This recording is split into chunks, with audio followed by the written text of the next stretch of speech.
What's up, everyone? DKRACK here.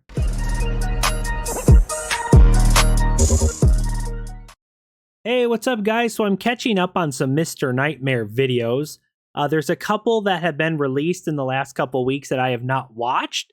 And this one says 3 true disturbing police horror stories. Like always, guys, I'll have a link to the original video down below. I know a lot of you guys like the scary Mr. Nightmare type reactions, so hope you guys enjoy this reaction. Let's not waste any more time, and let's check it out. So really quick, over 47% of people who watch my channel are not subscribed. So if you enjoy my reactions and my content, make sure and click the red subscribe button, click the bell, select all, so you don't miss out on any new reactions or notifications. All right, guys, let's get into this video. 3 true disturbing police horror stories. Story 1. Alrighty. I work nights for the Sheriff's Department in Bergen County. I've been on the force for 2 years. I haven't seen too much craziness aside from late night drug arrests, a few robbery calls, and a few assault calls. Northeastern Bergen County is pretty low crime after all, so those are usually the worst calls I deal with. There was this one night that I received a disturbance call to investigate a scream that came from a house nearby. Usually a call like this would mean a domestic dispute, or even just something as harmless as people drinking and being too loud. I arrived to the house though, and I had to confirm twice that it was the correct house, because none of the lights were on.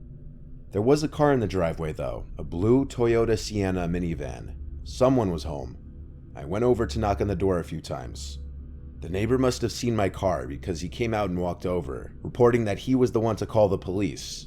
He told me he heard a blood... Oh, that's creepy. And these are true disturbing police horror stories, so this isn't like made up stories. These are apparently true. ...curdling scream from the house, and that the woman who lives there lives alone but occasionally had her boyfriend over. The heck? Slightly more concerning. I tried the doorknob now, which was locked. I then made my way around the house, trying all the windows, which were all locked. All but one of the backyard windows. Oh no. It was already someone snuck into the house. Enough for someone to climb through.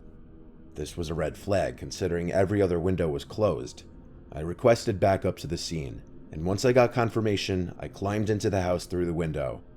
I started to flick every light on that I could find in the house, starting in the kitchen and working my way to the living room. And yes, it's advisable for police to turn on the lights when investigating buildings. What you see in TV shows and movies where they leave the lights off is only done for suspense. I called out for the woman, trying to assure her it's okay, police were here. Though at that time, I still didn't know what exactly the situation was, other than she was... Oh, I hope the lady's okay. This is not sounding good. There was an open window in the back and the neighbor heard a scream. It's not looking good. Reported screaming. Oh God. There was no response no matter how loud I yelled. The first floor was clear, so there was only the upstairs left to check. I wanted to wait for backup to arrive, because I was nervous what I'd find up there. But I'd also not forgive myself if I waited and wasted precious time that I could have used to save this woman from a possible medical emergency. Before going up the stairs, I unlocked the front door for when backup would arrive. I then walked up the carpeted stairs quietly, and as I got halfway up the stairs, I peered over the ledge onto the second floor. There were 4 doors up there. I flicked on the light switch in the hallway and called out one more time. I heard a creak type sound come from behind one of the doors, so she had to be in there. I opened the door. Oh and gosh. it was a bedroom. The light was off, but the light from the hall was plenty to see a woman laying in bed under the covers. I saw the back of her head. Is she dead? I walked over to her to make sure she was okay. Is she dead? As I was close, I noticed dark stains that soaked the other side of the covers. Oh my the side of her God, I couldn't see no. from the door. I yanked the covers off the woman and realized it was blood, and she'd been stabbed multiple times, but she was still breathing. Oh no. I grabbed my walkie and reported a stabbing, requesting immediate backup and an ambulance. The creak I heard moments before suddenly made no sense if this woman was in... Was there somebody still in the house? I don't know if it's a man or woman. I'm assuming it's a man who broke into her house.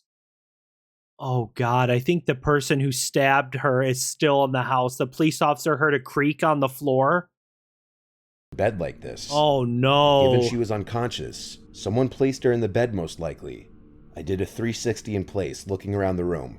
There There was a closet. Take your gun out. Instinctively, the first place I think to Take your look. gun out. I had my gun drawn. Good. I had my hand on the doorknob for 5 seconds. I would. Gathering the courage to yank the door open. When I finally did, there was no one inside. I turned around again to look at the bed, at the bleeding woman. Then I thought, the bed. I got on my knees to be level with the bottom of the bed. I yanked the bed wrap covering the bottom of the bed. The person up, hiding under the then bed. eye to eye with a man wearing a face mask covering the lower half of his face. I shrieked and yelled, "Show me your hands." He slowly raised his hands above his head as much as he could. I got up and told him to get out from under the bed slowly and made sure he wasn't holding the knife. I had him stand in the corner with his hands up until my backup came. I wasn't about to try and handcuff him in there alone. Yeah. He could have any weapon on his person. Or attack the police officer. I told backup to meet me upstairs, and when they entered the house, I called up to them. Only then did I place the man under arrest. An ambulance arrived not too long after, and the woman was rushed to the hospital. Why did he stab her? She managed to survive being stabbed 6 times. Was it her boyfriend? Was it like an ex-boyfriend or her current boyfriend? Like, why the heck did he stab her? Times. 6 The man who did it was in fact her boyfriend, Wow. which I didn't find too surprising, honestly. The man had found out that she cheated on him with his friend, and when he called her about it, yep. she broke up with him over the phone. And this must have caused the man to snap. Oh, God. I'm just very thankful the woman survived. Yeah, so let's stab her. That seems, reasonable. She clearly doesn't want to be with you, breaks up with you, so you stab her? This story was told to me by my best friend's uncle, who works the night shift as a police officer in our city. A year or so ago, Mike, my best friend's uncle, was out on his nightly patrol with his partner Steve. They've been working together for years, and they're both Army veterans, so they're very level-headed and calm people, perfect for being police officers. Well, that's When good. They got a call from a landlord at an apartment complex complaining about one of his tenants. They didn't really expect anything bad. They get calls like that all the time. What's going so on? They headed over to see what was going on. When they arrived, the landlord greeted them outside. It was probably 1 or 2 in the morning, and everyone from the complex was standing out in the grass, which was odd. The landlord approached Mike and Steve and started to rant about one of their neighbors being crazy and turning all of the water on in his apartment. Apparently he was some guy in his 30s. That's bizarre. He'd been acting weird lately. Mike could see that there was water seeping out from the front door to the place and decided they had to go in and do a welfare check on the guy. When they walked in, water was pouring down the stairs and clearly flooding the building. Oh my that this God. water had to have been turned on for hours to cause this kind of damage. Jeez. They climbed to the second story and knocked on the door where the water was gushing out from. The landlord told them that the tenant's name was Adam, and so they pounded on the door calling his name. Crazy no one Adam. answered for a couple minutes, so they decided to break the door down. When they did, they spotted Adam standing in his kitchen. All of the sinks, the shower, and the toilet from the bathroom, and a hose from outside were gushing water everywhere. What Adam was standing the there heck? shaking. His eyes were wide, like he was terrified to move. "Adam, what's going on? Are you all right?"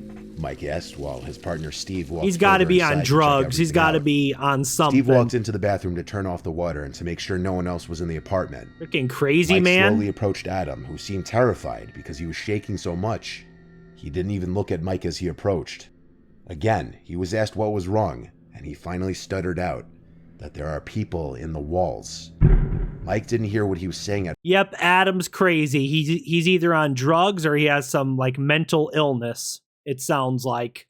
first, but as he got closer, Adam started to hear it over and over, louder and louder. "There are people in the walls." Or he's So he was almost screaming it, schizophrenic. getting himself worked up. Schizophrenia, Steve walked maybe. into the bedroom next and was clearing the room when he checked the closet and noticed something as he turned on the light.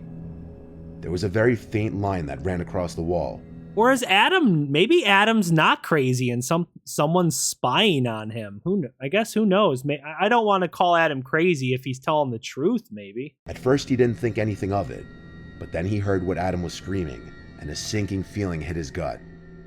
The more he stared at it, the more he realized that the line was in the shape of a door cut out of the wall. What? It clearly wasn't meant to be there. Mike was about to lead Adam out of the apartment when Steve suddenly called to him, "You better take a look at this." Mike went into the other room to see Steve pointing his gun at the wall in the bedroom, clearly freaked out. They What? both approached the door, guns raised, while Adam started to cry in the back room. Steve quickly pulled a piece of wall back, and they both froze when 3 sets of eyes stared back at them. 3 people were pressed together in this tiny space in the wall, their faces painted in weird patterns. What Both the Steve and Mike ordered hell? them out and handcuffed each one. By that time, backup Okay, I take it back. I apologize to Adam. I guess Adam's not crazy. Who the hell was in the wall, though? 3 people with weird paintings on their face, they said? What the heck? arrived and some other police officers got Adam out of there. They led the 3 downstairs and sent them off to jail. Mike and Steve were deeply disturbed by the whole exchange. That's It weird. was only made worse when a couple months later, they found out that the 3 people on the wall were from some crazy cult out in the woods. They were trying to get Adam to join them. What? They preyed on him because they knew he had a past history of being mentally unstable. Oh, they were trying to scare him. He turned on all the water in an attempt to flush them out of his own home. To this day. Okay, so Adam does have a little bit of a mental illness, but I'm sure the people hiding in the wall trying to get Adam to join some cult did not help the situation. Dang. Mike and Steve say that this was the most disturbing call they've ever been on. That's creepy. So random, too. Really random.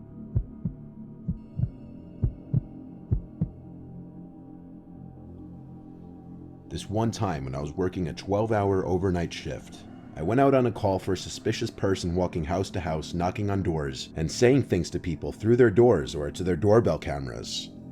I arrived to the man's house who called it in, and he explained better in person that it was a middle-aged woman with long, wiry hair holding something behind her back, going door to door yelling at people to open up and mumbling to herself. The man who called the police had a Ring doorbell camera, and so he showed me the footage that it caught. The woman came up to the door, looked at the camera for a few minutes. Is this the actual footage? Then Or pressed just the button. stock footage? She started speaking into the mic of the doorbell, and the homeowner started talking back through his phone, starting by asking who she is and what she wants. She kept saying, "Open the door, she needs blood," and would smile and cackle each time she said it. She needs When he threatened to call blood. the police, Who? she laughed and started basically punching the door and trying to remove the Ring doorbell camera from the wall. It wasn't possible to tell if the threat of calling the police is what eventually got her to leave. But when she did, the man saw that she went to the house next door. This was when he actually called 911.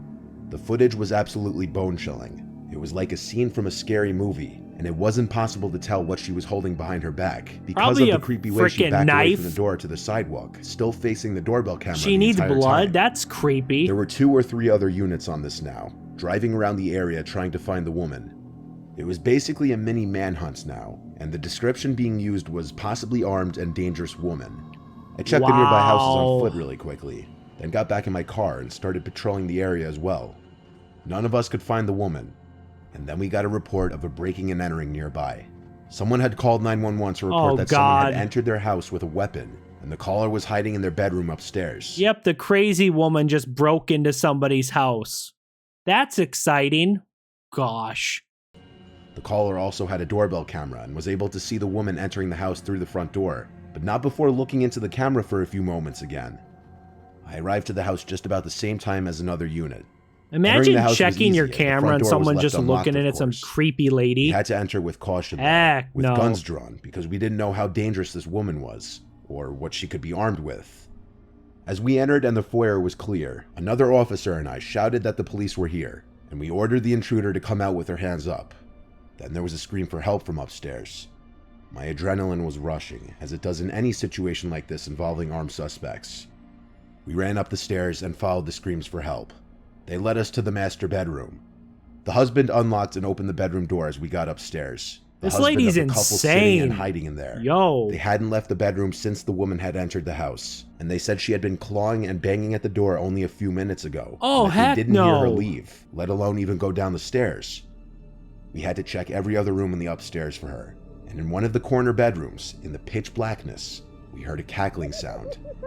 Not this being lady's able to see her, but to hear her was freaking crazy. Yo. I flicked on the light to the bedroom, and she was there sitting on the bed, already looking at me and smiling. She had a huge knife in her hand, and there was blood soaking the bed sheets that she was sitting on. It was her blood. She had just cut one of her wrists. Oh, she started saying exactly what she was saying on the first guy's doorbell camera, that she needs blood. We didn't know who she meant. Yeah, who's she? Noticing the little doll sitting between her legs. It was a little girl's doll, covered in the woman's blood. We yelled at her to drop the knife with our guns drawn on her. She just laughed and kept saying what she was saying.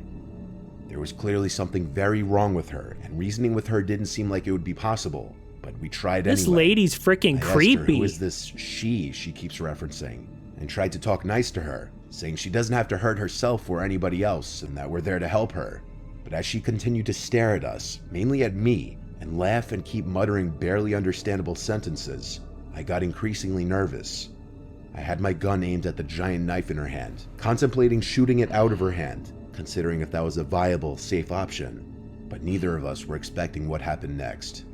The crazed woman sprang off the bed and made this growling sound as she was about to lunge at me and presumably attack. She's possessed. Yeah, she's possessed by like a demon or something evil. If this is a true story, she made like a growling noise and like lunged towards the officer like she was going to attack him. She's definitely possessed by something evil. Me as her knife was raised in the air. I reacted the only way I could in the moment. You had to shoot her. Her twice. You had no choice. Both times hitting her in the arm, as even though I was still trying to have my sight aimed on the knife, I wasn't expecting her to just jump up suddenly. Yeah. She dropped the knife and started to scream and cry as she grabbed her arm. He doesn't have a choice. He didn't have a choice but to shoot her. We had to get her an ambulance immediately before she'd bleed out. From the hospital, she'd later be transported to a local jail, and she was later found not guilty on all charges by reason of insanity. She's currently a patient at a mental asylum in my city. The horror that every party involved in this incident had to go through was unimaginable. From all the people who were scared to open their doors to a crazed woman welding something unknown behind her back, to the couple that actually almost fell victim to her in their own house, to myself and the other officer that were on the scene before she was in custody. It was the scariest experience of my 10 years being a police officer. Well, all I have to say is let's hope that lady never gets out of the mental institution or insane asylum, whatever you want to call it. Let's hope that lady never gets out of there because, she was crazy. I mean, I don't know. To this day, she could still be in that mental place. Who knows? But the thing with Mr. Nightmare, he normally doesn't really tell the year, like when these stories happened. I think people just submit their stories and that, this could have happened 30 years ago. It could have happened 2 months ago. Who knows? But this was 3 true disturbing police horror stories. I've been trying to record more reactions for you guys, so I hope you're enjoying my videos and reactions. I'm always looking for new videos to react to, so if you have any reaction video ideas, just leave a comment down below. Make sure and smash the like button. It really helps out my channel. And also, hit the big red subscribe button. That helps me out a lot as well. But guys, this was a Mr. Nightmare reaction. Hope you all enjoyed it. Thanks for watching, and I'll see you guys next time. Peace.